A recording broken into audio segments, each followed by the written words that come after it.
The Fight Show on the Sports Gambling Podcast Network is brought to you by Underdog. Underdog's got a brand new offer for new customers. Play just $5 and get $50 in bonus funds when you sign up with the promo code SGPN. In the world of combat sports, the heavyweight division stands tall above all. Larger-than-life athletes battle against a select few of the world's elite in an effort to take the most coveted title.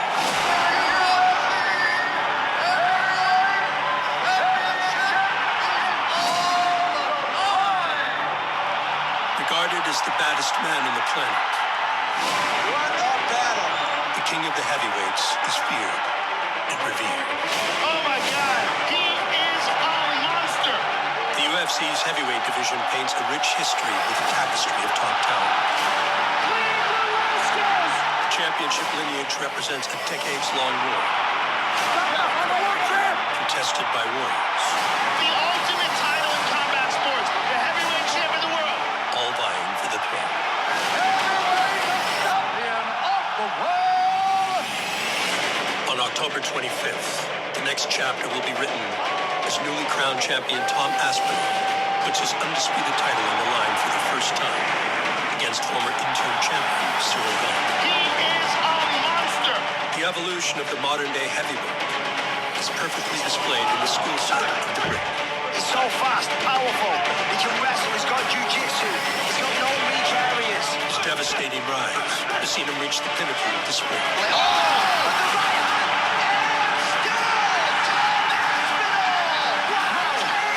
I'm the best finisher in the UFC, man. Five small blood, that's it, you're done. And now considered UK MMA royalty. The King's next challenge comes from across the channel. French kickboxing sensation Ciryl Gane was forged in world-class striking competition and refined in the octagon. Ciryl Gane isn't your average heavyweight. Oh, shoot! It is a masterpiece by Ciryl Gane. Patient, precise, powerful. Oh! It's percussive and concussive by Ciryl Gane. Gane seeks redemption and the chance to finally claim undisputed UFC gold. I know already I'm a good fighter, but to have a belt, this is something different. This is my goal. And you. Total domination. If you're a human being and I hit you full power in the face, you're going over. And that goes for Ciryl Gane. No man alive. I'm telling you right now. It's going to be hard work avoiding that one shot for 25 minutes. UFC 321 is the dawn of a new era in the heavyweight division, and also for the strawweights. With the title vacant, two first-time challengers will battle for supremacy. Brazilian Jiu-Jitsu ace Mackenzie Dern There's the tap. What a finish. takes on fellow grappling specialist Virna Jandiroba There's the tap. Top of the food chain jiu-jitsu. in a clash of elite technicians, where only one will leave the new champion. Me tornar campeão do UFC vai significar uma promessa cumprida para mim mesma, né? É minha hora porque eu conquistei esse momento. I see myself getting my hand raised at UFC 321 by performance of the night. There's the tap. Mackenzie Dern. The octagon returns to Abu Dhabi for another pivotal moment in UFC history. Ahead of the title fight doubleheader, we chronicle the journeys of the lead combatants.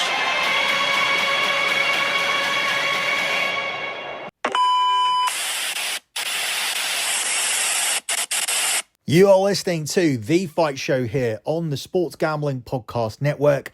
You can follow the Sports Gambling Podcast Network on X at the SGP Network. You can follow me on X as well. I'm the host of the Soccer Gambling Podcast. I am at SGP Soccer.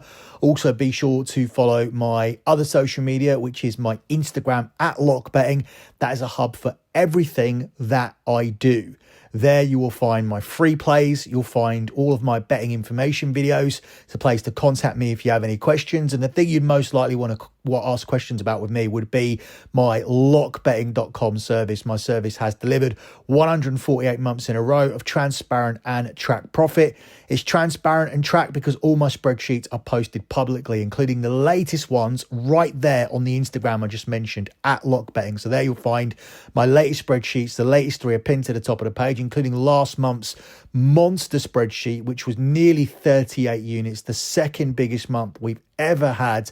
So have a look through that spreadsheet. You'll see the type of bets we do, the sports we bet on, and most importantly, how we sensibly manage a bankroll and still arrive at a profit every single month. So if you want to start investing in sports rather than gambling on sports, rather than just doing it as a hobby, rather than just taking this ride or die degen approach to it, if you want to actually start making real money, head over to lockbetting.com. Get away from these monopoly money clowns and go with a capper who's transparent and tracked, who publicly posts his spreadsheets every month and wants you to have a look at his plays. The latest spreadsheets on Instagram, the older ones are posted over at the website lockbetting.com, where you can sign up for this service.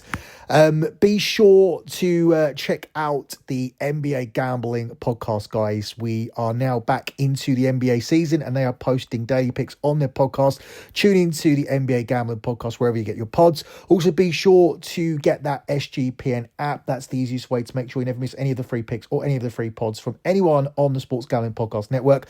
If you're looking for free content from me, if you're not ready to commit to Lock Betting, if you want to hear more of what I do, I post free content all the time on my YouTube and on my Lock Betting podcast. Search for Lock Betting wherever you get your podcast. That will get you a weekly Bundesliga show and my NFL show with my colleague Cav. If you click the subscribe button, you can also get bonus podcasts, including a Champions League show, Europa League show, and the European show. The Champions League show and Europa League show have had a combined lot record this season of 9-1, 7-0 in the Champions League. So well worth getting those shows for a really cheap price and getting yourself those picks, those locks. And over on YouTube, I'm posting an opening line report for the EPL. I'm posting NFL content. I'm posting betting information videos, and I'm posting free play winners. So go and get that free content. But the main thing I would recommend to you is getting over to lockbetting.com and signing up for the service that's never had a losing month in over 12 years. And that will include plays on UFC 321. We are here to cover the main fights from the main card, but that's not the only thing we are going to cover here on this show, because there is a massive boxing match happening tomorrow night. It will have huge implications in the heavyweight division, which has become somewhat stale since Usyk beat Daniel Dubois. We don't know really where we're going with it. We don't know if Tyson Fury is coming back to fight a third fight with Usyk. We don't know if Atoma is now ready to fight Usyk, or if Usyk even wants that fight. All we know is that Usyk's going to fight until 41, but we don't know who he's going to fight. We don't know if AJ's coming back and who he's going to fight. Is AJ going to fight Fury? Is Fury going to fight Usyk? Is Fury going to come back at all, because he's retired and unretired so many times? Where's Daniel Dubois at the moment? Who does Atoma face next? Because Chisora didn't want to fight, and Chisora is apparently retiring at 50, and he's now just going to have a rematch apparently with Dillian White again in December. So it is all very up and down, but what we do know is that Joseph Parker has been screwed out of a title shot over and over again, and now he has to jump over another hurdle to get there, because he has to fight Fabio Wardley, and this is no gimme. The heavyweight division just keeps on delivering. Big fight after big fight.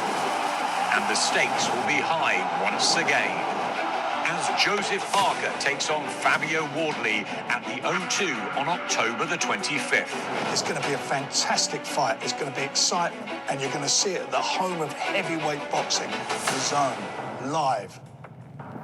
This is the best fight in the best. 2 interim champions, putting it all on the line. The winner gets Usyk. After Alexander Usyk defeated Daniel Dubois at Wembley in July,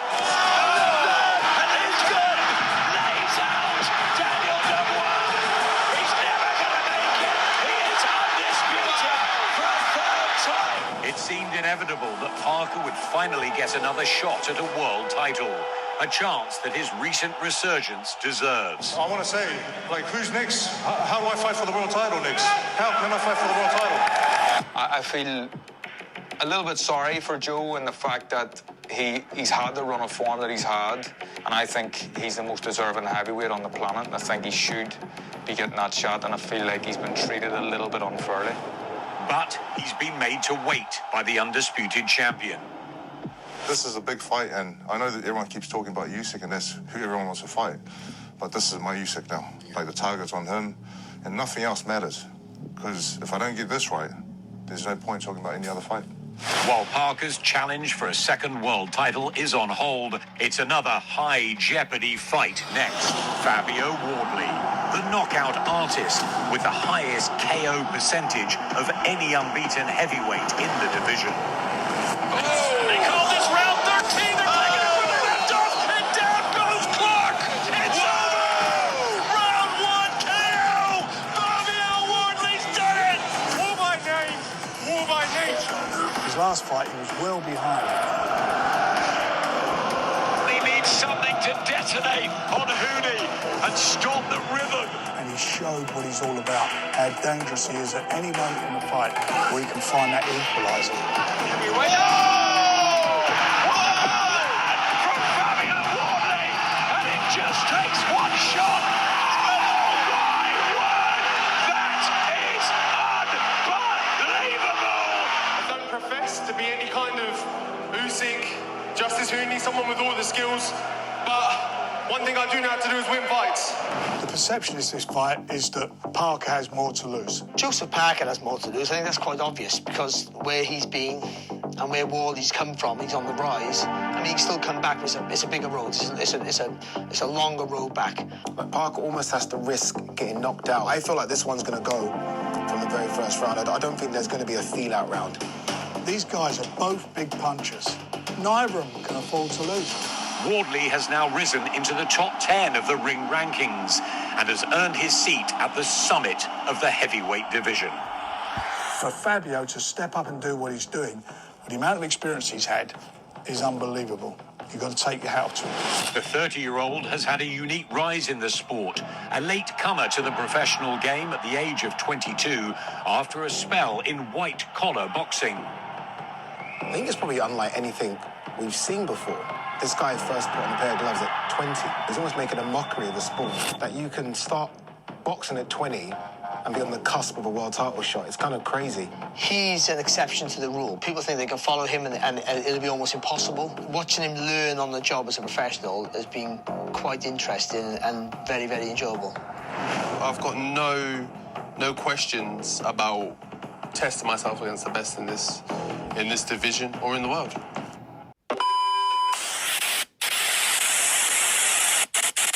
So after that extended audio, we're going to do the boxing first and then we'll get back to the UFC.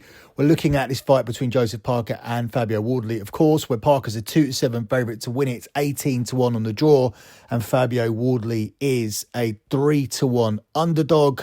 Looking at the method of victory market, Parker is at 9-4 to get this done on points via decision. It's even money on the KO TKO. The draw is at 14-1. Fabio Wardley is available at 10-1 to get it done on the cards or via decision. And Fabio Wardley via KO TKO is available at 9-2. The over-unders for this fight is the over-under is set at 9.5. So it's 10-11 on over 9.5 and 10-11 on under 9.5. Over 10.5 set 11-10. Over 11.5 set 5-4. And fight to go the distance, yes, is at 5-4, and no is available here at 4-7. So how do I think this one will play out? Well, obviously, Parker is the guy who's got more experience at a top level. So that's why Joseph Parker is the favourite. Joseph Parker is the one out of these two who is owed a world title shot. Fabio Wardley, he's come up from out of nowhere. As you heard there on the audio, he was going to be a white-collar boxer. He came through the ranks, came through the British ranks, and now he's one fight away from fighting for the biggest belt of them all. He's one fight away from actually stealing this away from Joseph Parker, who's been the number one contender for some time. And it could be Fabio Wardley. And he's got the knockout power to do it. If he lands on Joseph Parker the way he's landed on other opponents, it will be good night, and it will be Fabio Wardley who's going to be going on to face Alexander Usyk. I just don't see that happening at this stage of Parker's career. Unless Parker's completely complacent and he allows that to happen, I just think he's got too much class, too much experience, and ultimately I feel that he's at a different level to Fabio Wardley. And I don't think Parker is the type of guy who will be complacent. He's decided to take this fight. He's the one who said, I'm not going to play the waiting game. I'm not going to wait for what I'm owed to come to me. I'm going to stay busy. He's already a former heavyweight champion anyway, with a 36-3 record. And he's got himself back into the mix by rattling off impressive wins, 6 straight impressive victories. And his last defeat feels like somewhat of a distant memory now, because he's come back and made such a formidable comeback. He's got himself right back on track. Remember, Parker was put in as a warm body to get beaten, to get knocked out by Deontay Wilder on a night where Wilder and AJ fought on the same card to set up their fight against each other. AJ came through, but Wilder didn't, because he was beaten by Joseph Parker. And that was the beginning of the resurgence for Joseph Parker. Now, Parker could have easily just sat on the sidelines, waited for his turn. He's deserved it. He earned it. But he's a fighting man and he wants to stay busy. And he now faces an unbeaten Wardley, who, as I said, has risen from the white collar scene to be a genuine championship contender. And this would be one of the best stories in boxing. And he wouldn't even have to go all the way to actually beating Usyk. Just getting the title shot, just getting past Parker tomorrow would be a big enough story. So there isn't really too much for Parker to gain here other than financial gain. He's got nothing really to gain from winning this fight. He's expected to do so.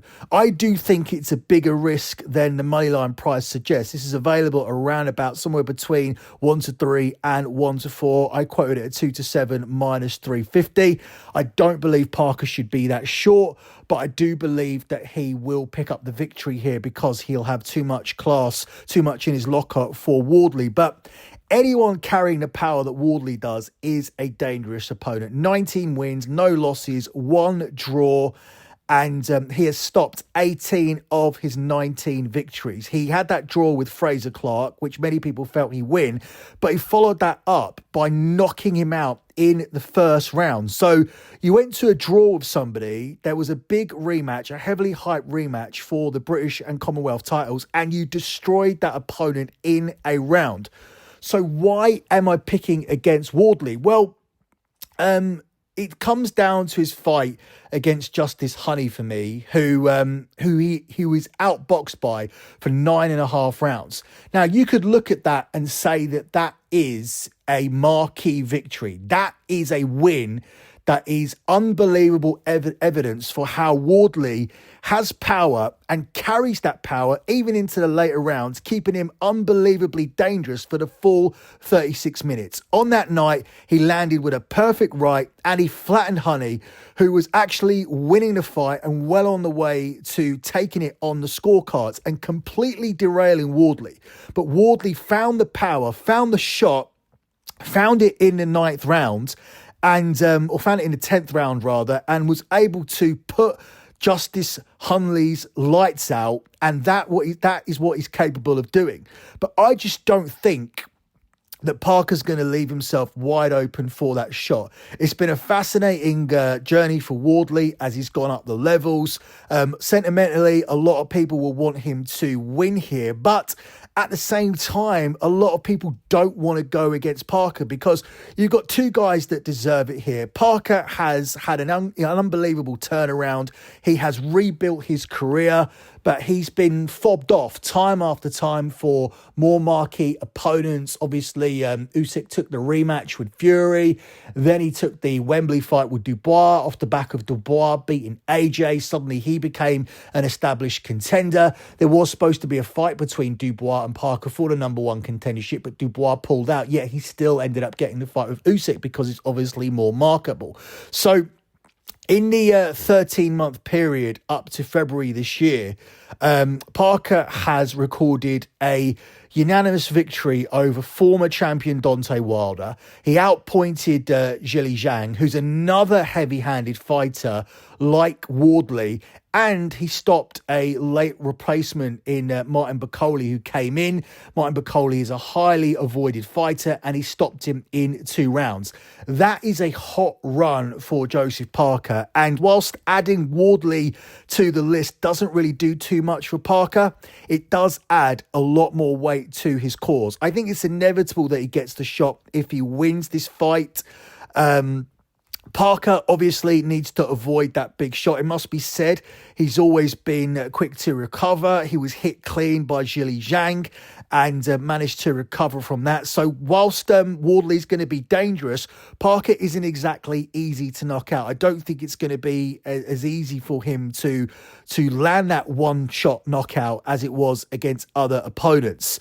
Only Joe Joyce, interestingly, has been able to stop Parker, and that was all the way in the 11th round. But Joe Joyce has massively regressed since that point. All 3 of Parker's losses have come to big names at the top of their game. Anthony Joshua was one of them. He wasn't able to get him out there. He ended up needing a decision. Dillian Whyte was a decision as well in 2018. But if he was to fight, I believe if he was to fight against all 3 of the opponents who beat him, including AJ, I think definitely Dillian Whyte and definitely Joe Joyce, but even AJ, I think, would struggle against this modern day version of Joseph Parker. So I'm going to take Parker to win this fight. Parker will see how Honey was too quick for Wardley over 9 rounds, and I think he'll fancy his chances of inflicting similar damage. I think he has the tools ultimately to finish the job as well, if need be. I think he's going to be dangerous in the second half of the fight as the bigger man starts to gas. I think Wardley's inferior skills are going to be clear here, and he's going to be relying on that knockout, but Parker's not going to allow him to get it. I think Parker could comfortably coast to a points decision, and all he will need to do is see that final bell, because he will be winning these rounds. And the way I'm going to bet this is to go to the bet builder. I'm going to take this fight to go over 6.5 rounds, and I'm going to pair it with Joseph Parker to win. So what we need here is for the 7th round to start. We need 1.5 minutes of the 7th round to pass, and then we have all the method of victories in our laps. So we need Joseph Parker from that point to either win via stoppage in the 7th round, or in the second half of the 7th round, or in round 8, 9, 10, 11 or 12, or we just need Joseph Parker to get to the scorecards. If you go to the bet builder and build this bet, you can get it at 5-6 minus 120, and that's how I'm going to be playing it. I don't think we're going to see Parker getting Wardley out of there early. Wardley's going to be most dangerous in the first half of the fight, but I still think Parker's going to be busier, and he's going to be winning those rounds. Ultimately, this comes down to one thing. Can Wardley connect with Parker in that 36-minute period, and can he knock him out?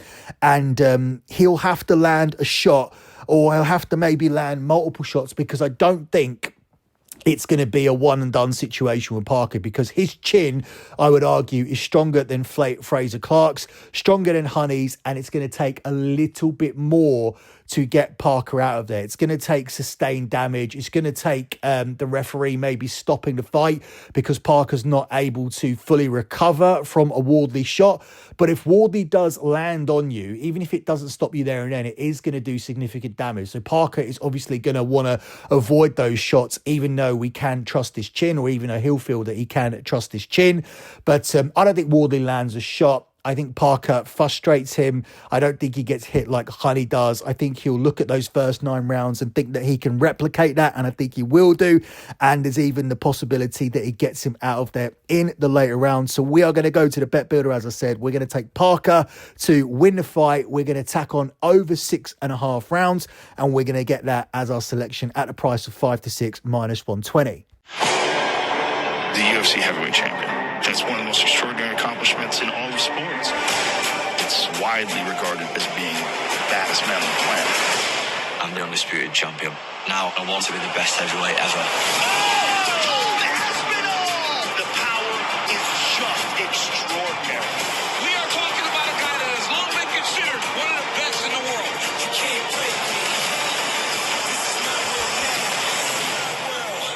I'm telling you, Ciryl Gane is not like something we've ever seen before. He's a monster. He will not back down to anyone. And I'm fearing him. I'm ready for it. No heavyweight before him will remotely move like this. He's a real problem for anyone. Doesn't matter who you are, I'm the number one. You can't take me down. Tommy Aspinall! He's once in a lifetime. Ciryl Gane! One of the most dangerous challengers we have ever seen. This is my right to do it not like UFC strawweight title on the line. Mackenzie Dern, most submission wins as a strawweight. Virna Jandiroba has gone on an absolute tear. 2 titles on the line. The fans love the energy. Let's go! This is my world.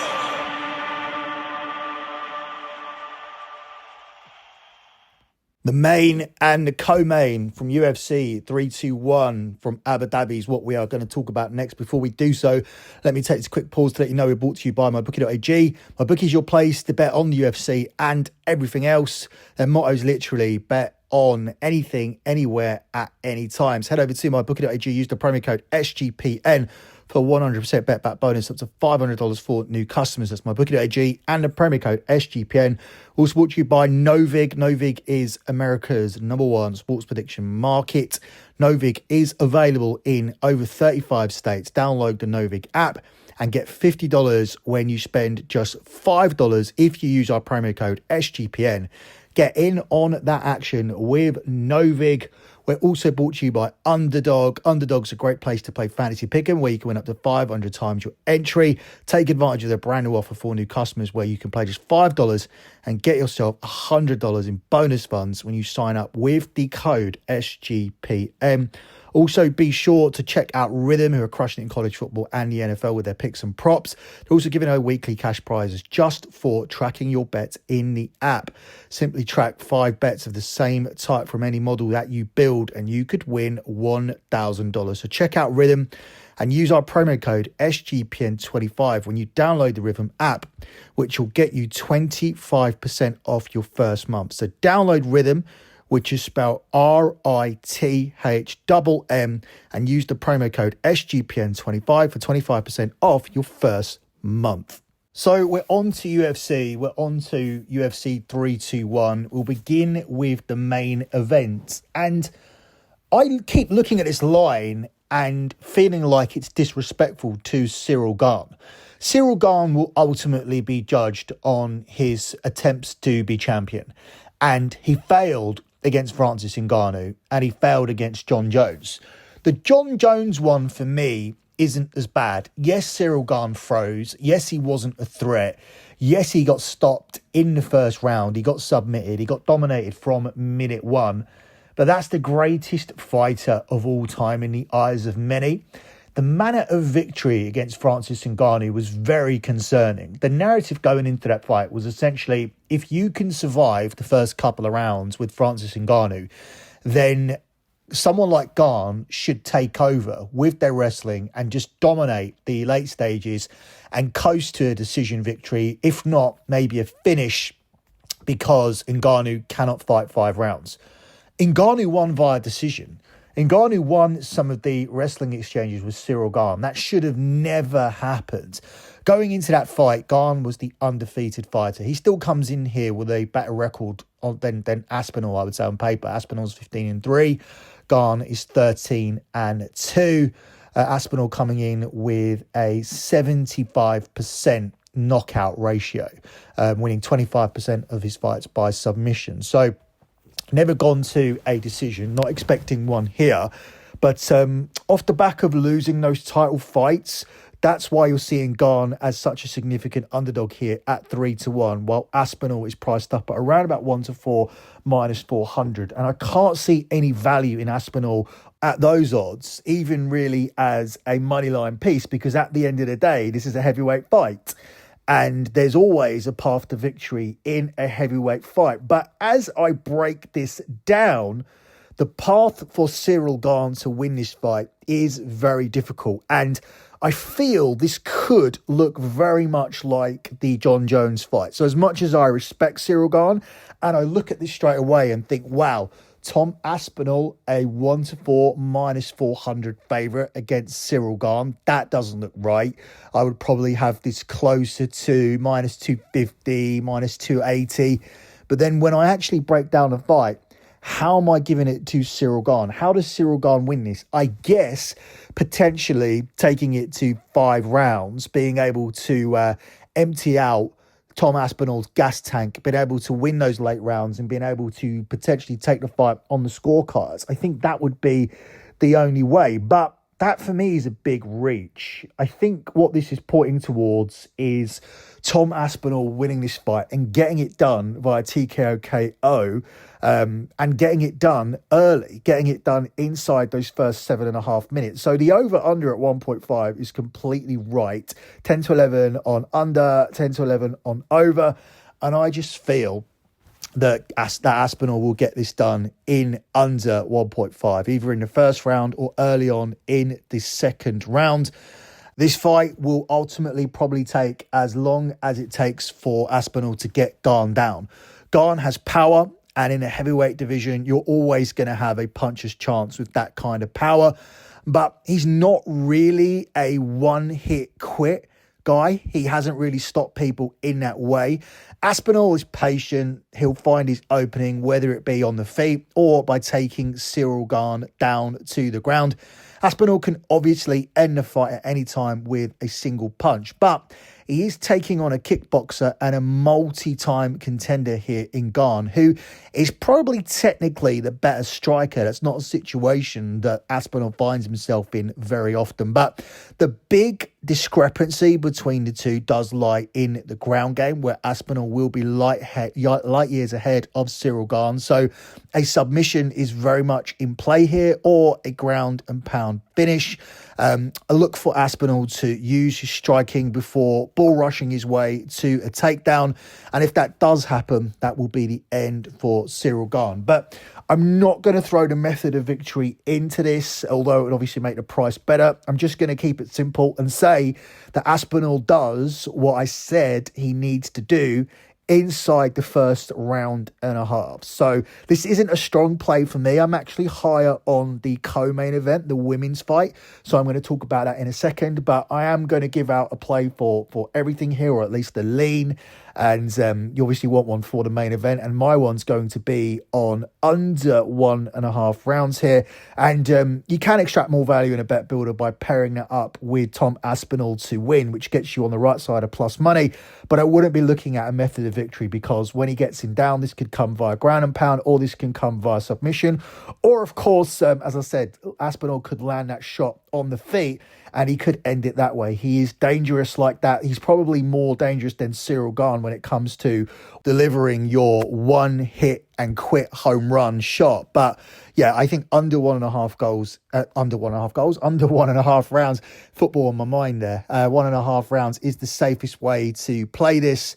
And you can add Aspinall to win to get yourself up to 6-5 plus 120. That doesn't seem like a great bet builder. Probably shop around and find something better than that. You should be getting more for adding Aspinall to it. But let's quote it at 65 plus 120. And the under 1.5 rounds at 10-11 minus 110 here for this spot. So moving on to your co-main event.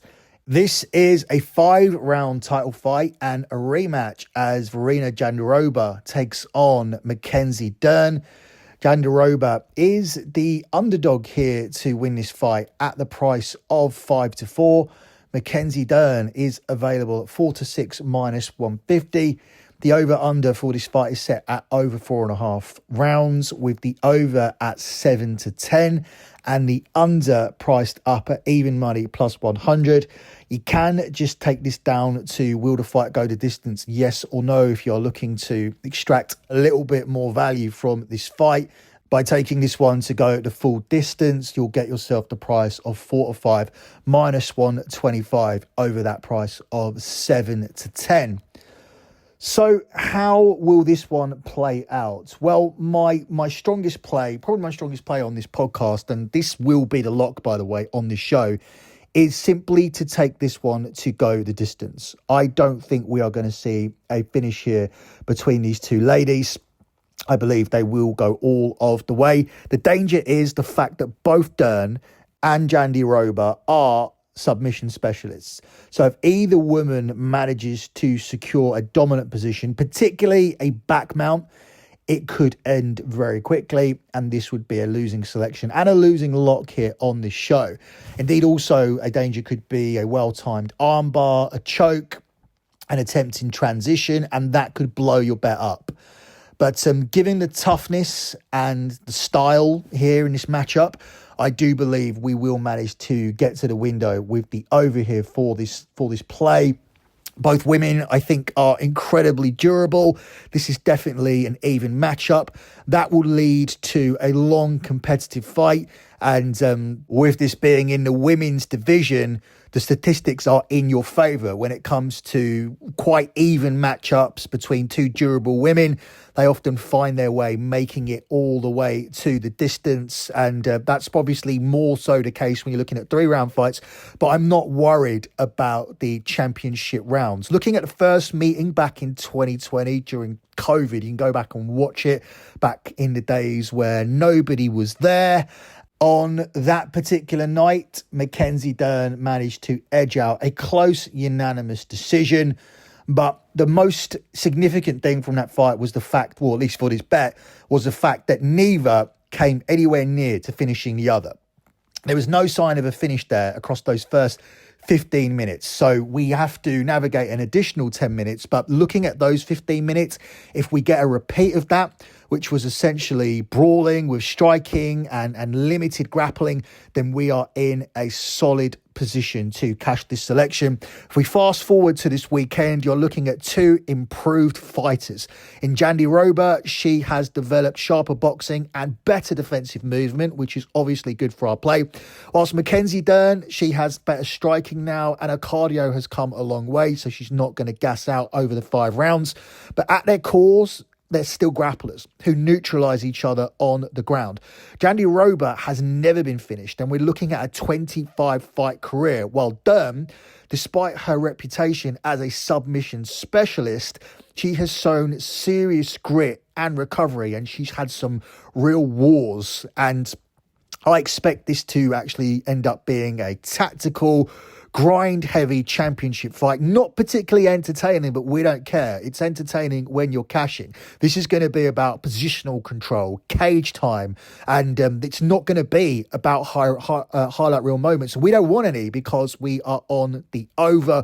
We want this to coast to the scorecards, and I think we are getting two defensively sound women here who are unlikely to get caught early. They'll have respect for each other as well, so there's going to be caginess there.